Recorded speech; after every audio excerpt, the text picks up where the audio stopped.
हर हर महादेव। अध्याय 7 का श्रोताओं के पालन करने योग्य नियमों का भाग 2। हे महर्षि, इस प्रकार शिव पुराण की कथा के पाठ एवं श्रवण संबंधी यज्ञोत्सव की समाप्ति होने पर श्रोताओं को भक्ति एवं प्रयत्न पूर्वक भगवान शिव की पूजा की तरह पुराण पुस्तक की पूजा भी करनी चाहिए। विधि पूर्वक वक्ता का भी पूजन करना चाहिए।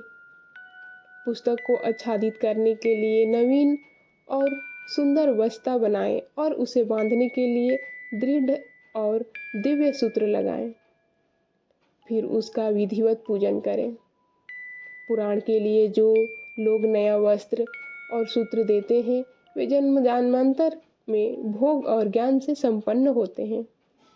कथावाचक को अनेक प्रकार के बहुमूल्य पदार्थ देने चाहिए और उत्तम वस्त्र, आभूषण, सुंदर पात्र आदि विशेष रूप से देने चाहिए। पुराण के आसन रूप में जो लोग कंबल, मृग चर्म, वस्त्र, चौकी, तख्ता आदि प्रदान करते हैं वे स्वर्ग प्राप्त करके यथेच्छा सुखों का उपभोग कर पुनः कल पर ब्रह्मलोक में रहकर अंत में शिवलोक प्राप्त कर लेते हैं। मुनि श्रेष्ठ, इस प्रकार महान उत्सव के साथ पुस्तक और वक्ता की विधिवत पूजा करके वक्ता की सहायता के लिए स्थापित किए गए पंडित का भी उसी के अनुसार उससे ही कुछ धन आदि के द्वारा सत्कार करना चाहिए। वहां आए हुए ब्राह्मणों को अन्न, धन आदि का दान करें। साथ ही गीत, वाद और नृत्य आदि के द्वारा महान उत्सव करें। हे मुने, यदि श्रोता विरक्त हो तो उसके लिए कथा समाप्ति के दिन विशेष रूप से उस गीता का पाठ करना चाहिए जिसे श्री रामचंद्र जी के प्रति भगवान शिव ने कहा था। यदि श्रोता गृहस्थ हो तो उस बुद्धिमान को उस श्रवण कर्म की शांति के लिए शुद्ध हविष्य के द्वारा होम करना चाहिए। हे मुने, रुद्र संहिता के प्रत्येक श्लोक द्वारा होम करें या गायत्री मंत्र से होम करें, क्योंकि वास्तव में यह पुराण गायत्रीमय ही है।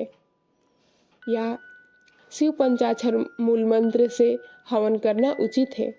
होम करने की शक्ति न हो तो विद्वान पुरुष यथाशक्ति हवनीय हविष्य का ब्राह्मण को दान कर सकते हैं।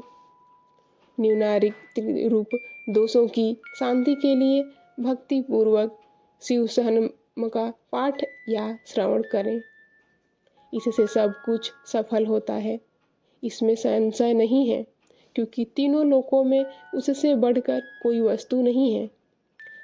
कथा श्रवण संबंधी व्रत की पूर्णता की सिद्धि के लिए 11 ब्राह्मणों को मधु मिश्रित खीर भोजन पसाएं, खिलाएं और दक्षिणा दें।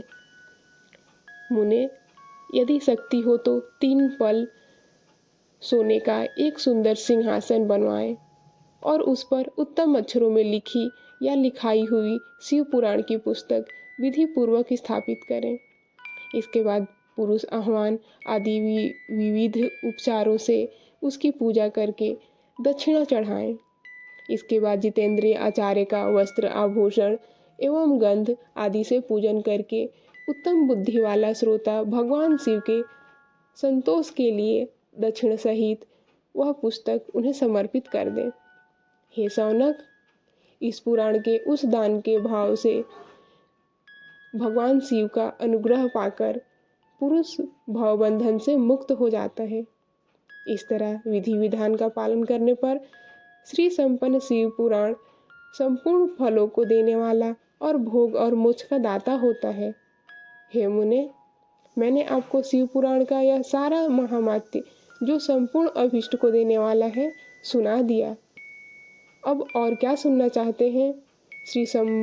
श्री संपन्न शिव पुराण समस्त पुराणों का तिलक स्वरूप माना गया है।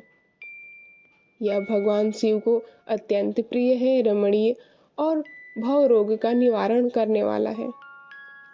जो सदा भगवान शिव विश्वनाथ का ध्यान करते हैं, जिनकी वाणी शिव के गुणों की स्तुति करती है और जिनके दोनों कान उनकी कथा सुनते हैं, इस जीव जगत में उन्हीं का जन्म लेना सफल है।